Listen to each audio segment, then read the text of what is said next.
plan. Y pues vamos a empezar con este tema. Bueno, lo primero que quisimos hacer fue una construcción propia de derecho, en el cual utilizamos palabras clave, cada uno aportó una. Por ejemplo, justicia, irreversible y universal, bien común, normas jurídicas, regulación de conductas y seguridad jurídica. Esto nos conlleva a un concepto de nosotros que es conjunto de normas jurídicas que regulan los industrios sociales y buscan garantizar la justicia y seguridad jurídica.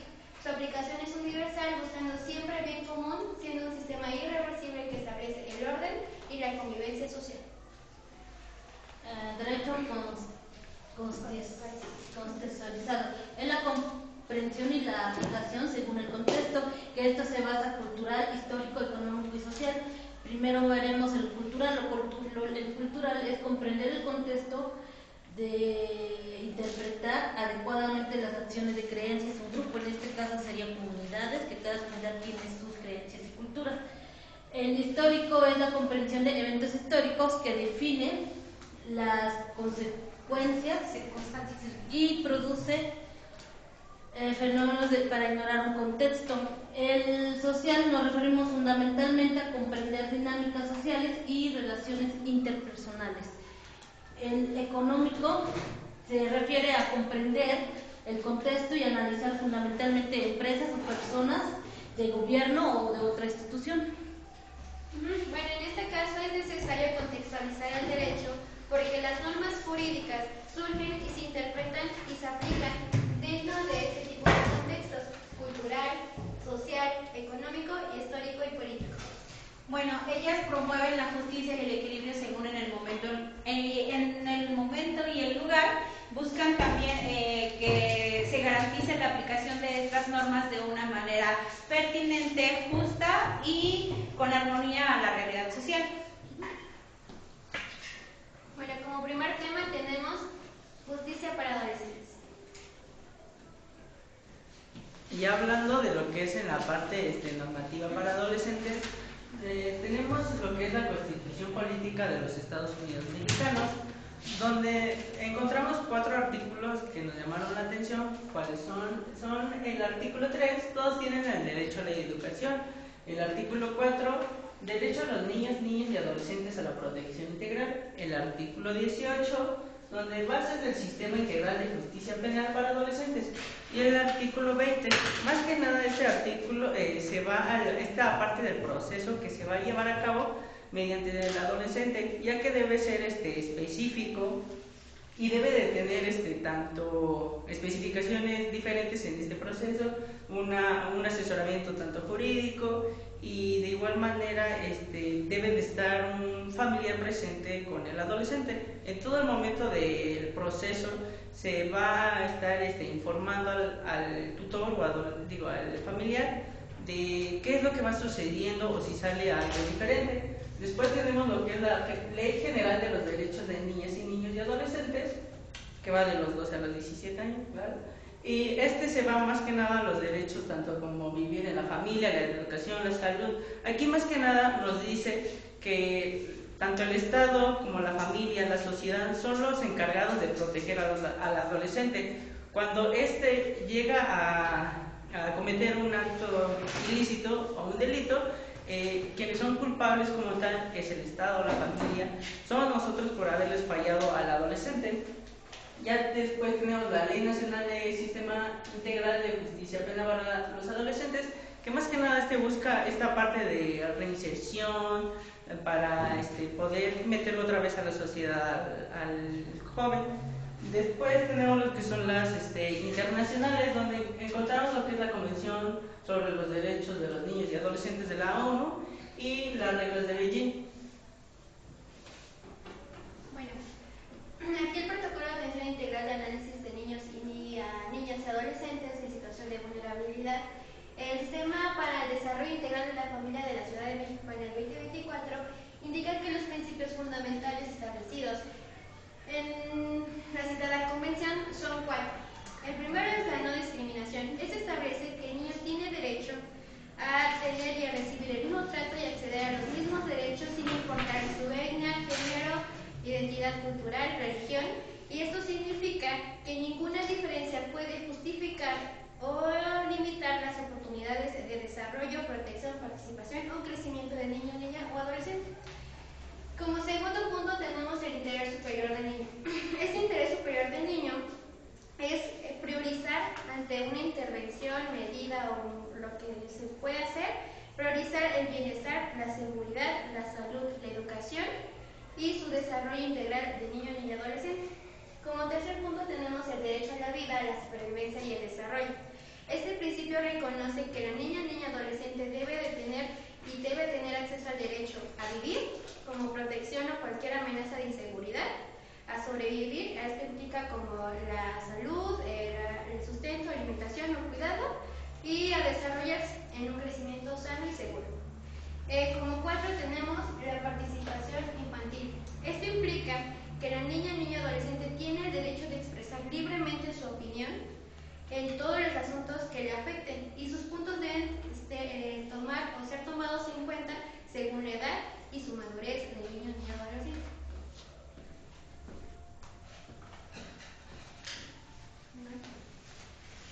Y pues seguimos con lo que es el manual para buenas prácticas periciales.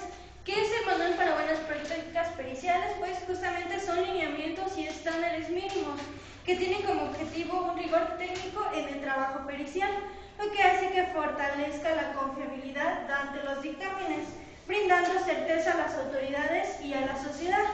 Empezamos con lo que son los principios fundamentales de lo que es un manual de buenas prácticas periciales, que pues principalmente habla de lo que es la objetividad y neutralidad. ¿Qué quiere decir? El perito debe ser sin sesgos, sin influencias y sin carácter personal, y lo cual que también tiene que tener unas conclusiones que deben ser únicamente una evidencia verificable. Dentro de los segundos principios que menciona el manual de buenas prácticas periciales, pues es la competencia profesional. Este nos habla de que el perito solo debe realizar un análisis, es decir, que debe ser dentro de su área de conocimiento y pues debe mantenerse actualizado, es decir, tiene que estar en constante capacitación. Dentro de los otros principios que tiene este manual, pues es la transparencia y verificabilidad. ¿Este en qué consiste? Pues su rigor debe ser más que nada metodológico y también debe tener esa parte de completar métodos reconocidos, lo cual debe ser reproducibles y validados. Y pues también el dictamen debe permitir que otro especialista, es decir, se unan equipos multidisciplinarios y pues estos puedan conformar estos principios que contiene el manual. Y la otra es la confidencialidad, es decir, toda la información que sea recabada para este manual tiene que ser información o caso reservado, lo cual también tiene que tener, se debe compartir solamente con las autoridades competentes o aptas para este manual. Bueno, principios rectores de lo que es del trabajo social pericial. Es decir, aquí nos enfocamos en qué consiste este manual y pues cómo este trabajo social influye en esta parte. Y pues nos dice que dentro de los principios del manual es principal o primordial que el perito de trabajo social no defiende ninguna de las partes. Su primer principio quiere decir que esto debe ser imparcial, lo cual su análisis va basado en hechos que son verificables y que pues también evidencia documental. El segundo principio es que tiene uno de los principales retos, igual que aquí nos maneja, es la accesibilidad jurídica, la consultación pública, la defensa disciplinaria, que son las normas a aplicar, que hay que ver que las leyes se cumplan de acuerdo a las demandas que nos están diciendo, proteger los datos, que nos referimos que cuando las personas den datos importantes como su testimonio y todo eso, es importante igual aguardarlo y protegerlo, no proteger sus derechos, no ser violentados y ver que si realmente se estén cumpliendo las leyes tanto como sus derechos.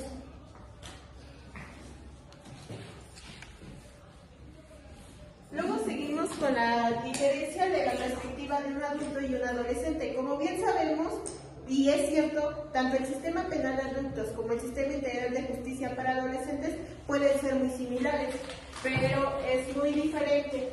El sistema de justicia para adolescentes se enfoca en la rehabilitación, mientras que el de adultos se centra en el castigo.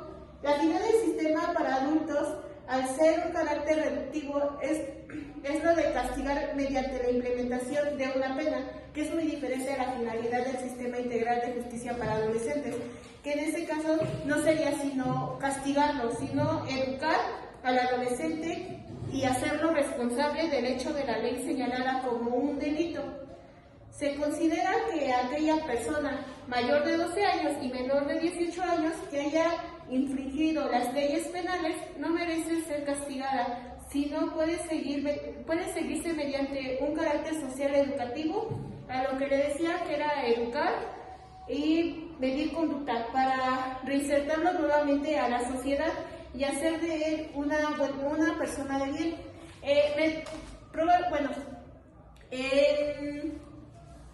En niños, niñas y adolescentes solamente son de aproximadamente de 10 a 15 años en rehabilitación, y el adulto son 50 años, ahora sí que en cárcel, depende del delito que se haya realizado, que se haya cometido. Tenemos una tabla de características del sistema penal de adultos y de la justicia para adolescentes, que es lo que le explicaba, que solamente en el sistema penal para adultos es castigar y disuadir futuros actos delictivos, mediante la del adolescente es rehabilitar y reeducar al adolescente, así como proteger también sus derechos. Lo que le decía, las sanciones varían según el delito que se haya cometido.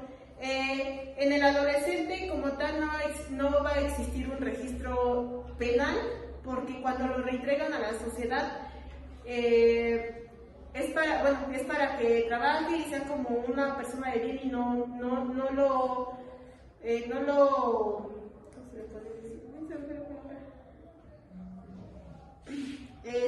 sea juzgado, podría decirse. Bueno, a continuación vamos a ver la intervención de trabajo social en lo jurídico. Dice que su propósito principal es garantizar el bienestar integral de los adolescentes y proteger sus derechos, además de facilitar procesos de reintegración y desarrollo dentro del sistema judicial. Aquí vamos a tocar tres enfoques. El primer enfoque es el sociojurídico, y ese nos dice que considera a los adolescentes como sujetos de derecho, que no solo como infractores de la ley, y plantea intervenciones que integren múltiples actores como la familia, la justicia, las instituciones, tanto educativas y de salud. El otro es la justicia juvenil restaurativa, y ese nos dice que favorece los procesos continuos de reparación de daño, reinserción social y desarrollo de habilidades socioemocionales, minimizando el uso de sanciones cognitivas para los adolescentes. Y el tercero son los derechos de los adolescentes, que son basados en la Convención de los Niños sobre los derechos de los niños y las leyes nacionales, como la Ley Nacional del Sistema Integral de Justicia Penal para los Adolescentes en México, además de las reglas de Berlín, como ya lo había comentado mi compañera anteriormente. Ellos nos aseguran que el principio de interés superior del adolescente y su participación progresiva en una decisión que les afecte directamente. Las funciones principales como trabajador social en el ámbito judicial es que el trabajador social evalúa el contexto familiar, elabora informes para jueces y aplica programas preventivos de reinserción para que los adolescentes garanticen sus derechos y el acceso a la justicia. La evaluación social familiar aquí principalmente es analizar el contexto, las dinámicas familiares, las condiciones de vida, sus necesidades, riesgos sociales y factores de vulnerabilidad, tanto físicos, psicológicos como sociales, que pueden influir mucho en la conducta del adolescente. Esto mediante visitas domiciliarias, entrevistas, observación con familiares y adolescentes directamente.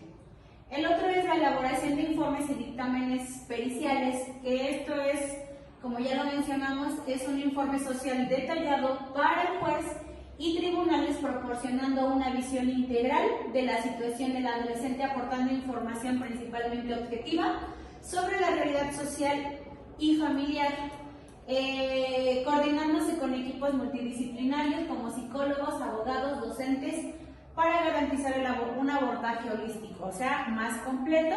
Y un poco más adelante estaremos viendo lo que lleva el dictamen. La intervención en prevención y rehabilitación. Aquí principalmente el trabajador social diseña y aplica las estrategias para prevenir que el adolescente vuelva a reincidir en conductas ilícitas, promoviendo programas socioeducativos, medidas alternativas y la privación de la libertad y acompañamiento en procesos de reinserción. Principalmente identifica las necesidades tanto educativas, emocionales, comunitarias como económicas para el adolescente. Aquí tenemos un protocolo. Aquí tenía yo una duda, la verdad es que no encontré así como un protocolo tal que lleva el trabajador social, pero esto lo creé yo. Los objetivos de la intervención es la protección de los derechos, la prevención de conflictos y conductas de riesgo para el adolescente, la reintegración social y la evaluación diagnóstica y social. Los ámbitos de actuación es en la justicia penal y juvenil, justicia de familia, protección a víctimas. Las estrategias y metodologías es la intervención individual, grupal y la intervención comunitaria. Enfoques de intervenciones adaptativo y prosistema, socioeducativo, crítico reflexivo, y la elaboración de un informe social o dictamen pericial son los datos familiares y sociales, análisis de riesgo y fortalezas, el contexto escolar y comunitario, las conclusiones profesionales del trabajador social y las recomendaciones para medidas judiciales para el juez. Es como a grandes rasgos la aportación del trabajo social.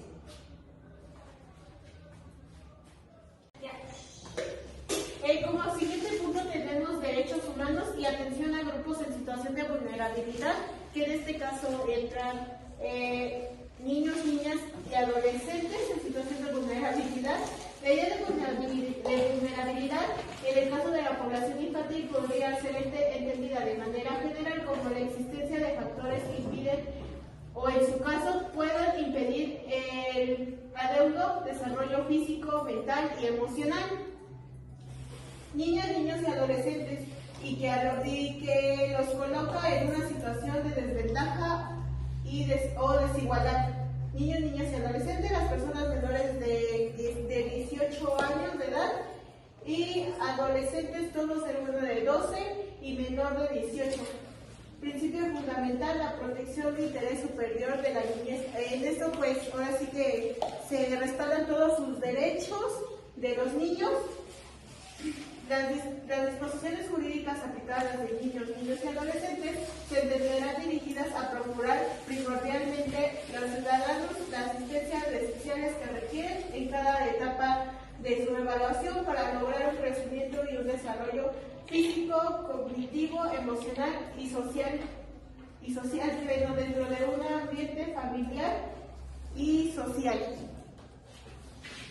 Bueno, como otro grupo vulnerable tenemos a las mujeres víctimas de violencia, o sea, mujeres violentadas, que como parte fundamental tiene la convicción, o sea, la convención tiene la definición de la violencia a cualquier acción o conducta basada en su género con cause, muerte, daño, sufrimiento físico, sexual, psicológico a la mujer, tanto en el ambiente público como en el privado.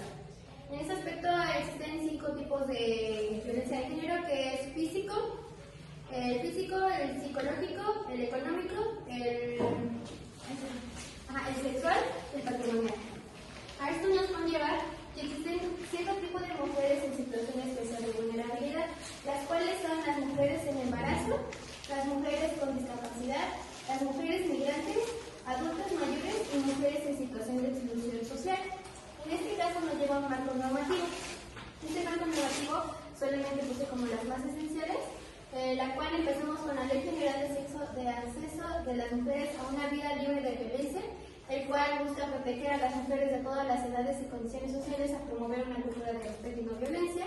El otro, la Ley General para la Igualdad entre Mujeres y Hombres, que busca promover una sociedad más justa, equitativa, donde las mujeres y hombres tengan las mismas oportunidades y las mismas accesos.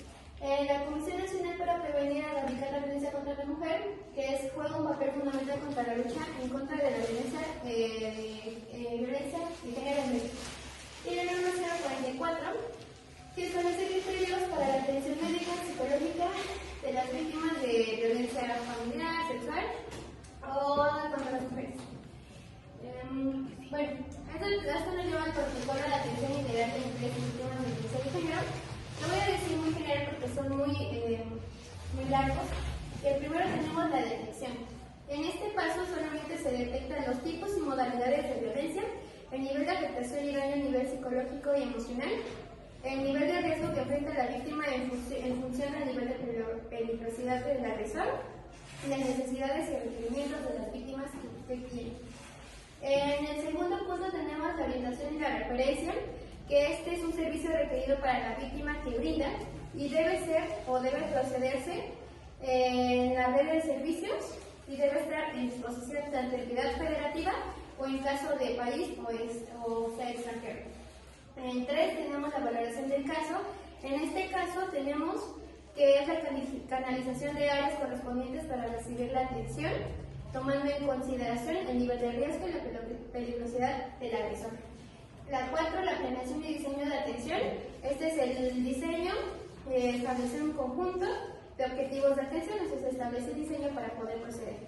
En el 5 es un monitoreo del plan de intervención al interior del centro de atención, que es como valorar el progreso de la mujer víctima, quien se atiende al alcance de sus objetivos y las áreas de oportunidad, de complementar áreas, hallazgos o avances o limitaciones de otras. Y tenemos el 6, que es el cierre del caso, que este cierre de caso es que una vez concluido todos los procesos de atención se cierra el caso y se le da una evaluación, como 7 puntos.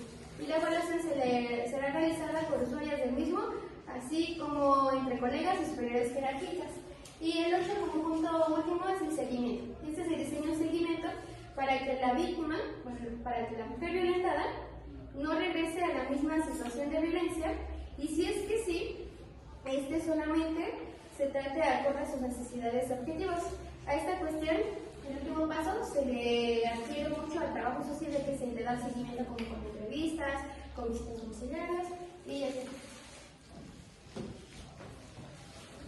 Bueno, después tenemos el Protocolo de Atención Integral para Personas Privadas de su Libertad, PPL.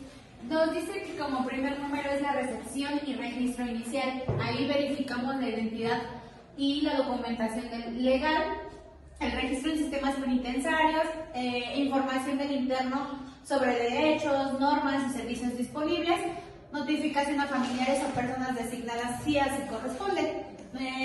La evaluación, el número 2 es la evaluación del ingreso realizado por el equipo multidisciplinario. Una evaluación social, que es la que nos compete. Ahí dice que hay que conocer la historia familiar, económica, laboral y comunitaria. Además de saber si tiene alguna red de apoyo y situación previa su situación previa al ingreso. La identificación de necesidades prioritarias. Por ejemplo, si no tiene un abogado, pues conseguirle uno. El número 3 es la clasificación y la asignación del interno, que esta nos dice que es la asignación, según la asignación de módulos, como el nivel de riesgo, el perfil delictivo, la vulnerabilidad como jóvenes, adultos, mayores, mujeres, grupo LGBT y indígenas, grupos indígenas. Evitando las mezclas de la población que puedan generar más violencia. El cuarto es el diseño del plan individual de atención, que es un documento técnico que ordena la intervención integral, incluye las metas educativas, laborales, terapéuticas, familiares y sociales, elaborado por el trabajo social en ayuda o aportación de psicología, salud, educación y seguridad.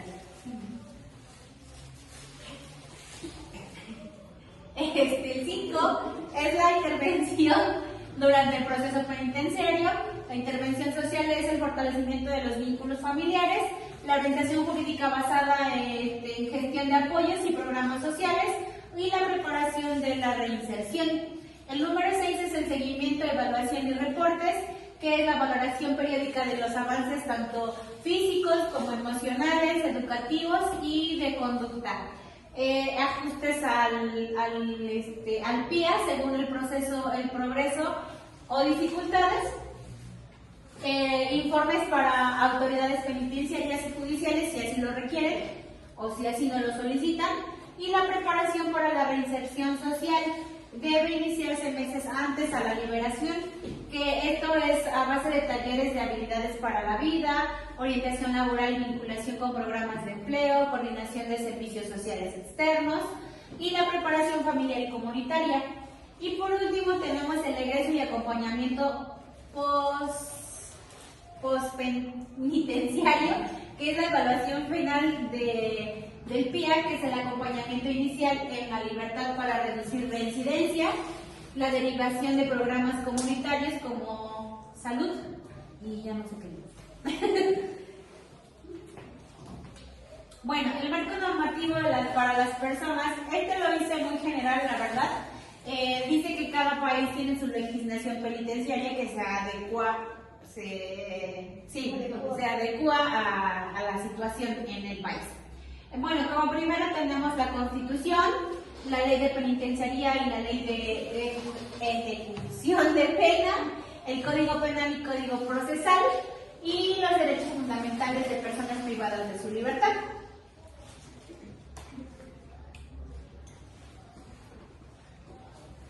Y bueno, pues continuando con el trabajo social jurídico, también estamos hablando, pues como se había mencionado, acerca de los derechos humanos. Pero, ¿de qué manera infringe en la parte de las comunidades indígenas? Y bueno, para empezar, desde el marco jurídico se tiene una perspectiva diferente de lo que son las comunidades indígenas, porque se menciona acerca de que tienen una prioridad ante sus derechos. ¿A qué se refiere? Las comunidades indígenas son reconocidas como grupos de identidad propia y derechos colectivos. Esto quiere decir que contienen tradiciones, cultura, identidad propia, que es lo que rige a alguna pequeña región, a alguna pequeña comunidad, y pues son consideradas también pues, como lugares rurales o lugares que pues están un poco lejos o retirados de la civilización. Pero no solo eso, para el marco jurídico, las normas como la Constitución, el convenio de 169 de la OIT y la declaración de la ONU garantizan su autonomía y participación ante cualquier toma de decisión que a ellos principalmente pues, les pueda afectar.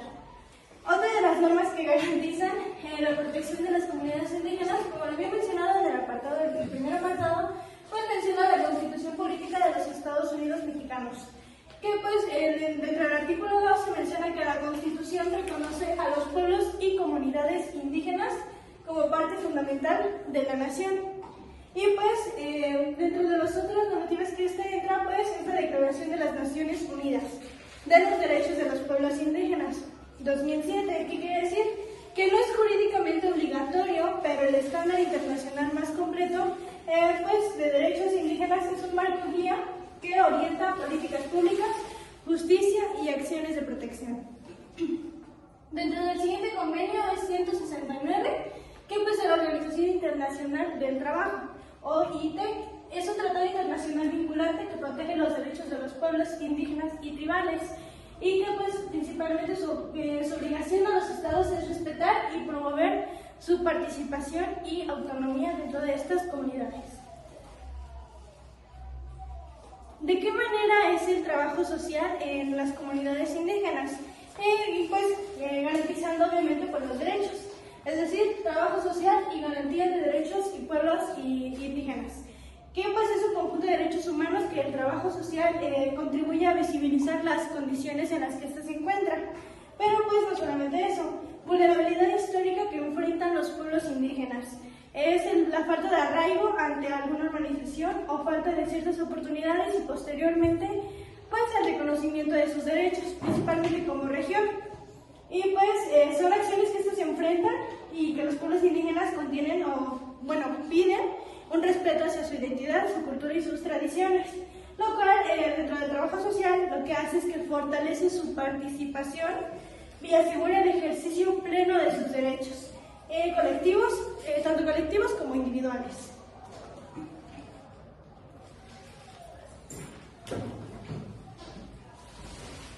Las personas con discapacidad son aquellas que presentan dificultades como para caminar o son mayores de 60 años, ya se manejan así. En la Ley Federal de las Personas de Discapacidad, la igualdad y la discriminación, y en todo ámbito en el trabajo de esa salud. Y aquí lo que viene siendo es la atención a adultos mayores, puede ser de la salud, seguridad del bienestar. Estas son parte de la comunidad que enfocan desafíos y discriminaciones por falta de compromiso, de apoyo y recursos. Bien, en la comunidad LGBT se reconoce a esta comunidad como requiere esta protección especial. ¿Por qué protección especial? Pues bien, estos llegan a tener esta parte de discriminación por sus gustos, de igual manera la estigmación y una violencia. Entonces, por ello se encuentran los artículos 1 y 4 de la Constitución mexicana que nos dicen: el artículo 1 prohíbe la discriminación por preferencia sexual. El artículo 4, todas las familias tienen la misma protección del Estado. Y hablando ya sobre los adultos mayores, esta parte, los adultos mayores llegan a tener derechos especiales. ¿Por qué especiales? Pues bien, el hecho de que tengan una edad mayor a los demás hace que cambien muchos contextos. De igual manera, llegan a sufrir tanto lo que es como abandono, violencia, discriminación. Y para ello, la Constitución mexicana, en el artículo 1, se menciona la prohibición de discriminación por edad. Y el artículo 4, derecho a un envejecimiento digno. También está la ley de derechos de las personas adultas mayores, adultos mayores, que se va más a un trato digno, a una atención médica preferente, a que tengan pues un seguro social. Y ya. Eso es todo. Eso es todo, amigos. Gracias. Pero, profe. Adiós.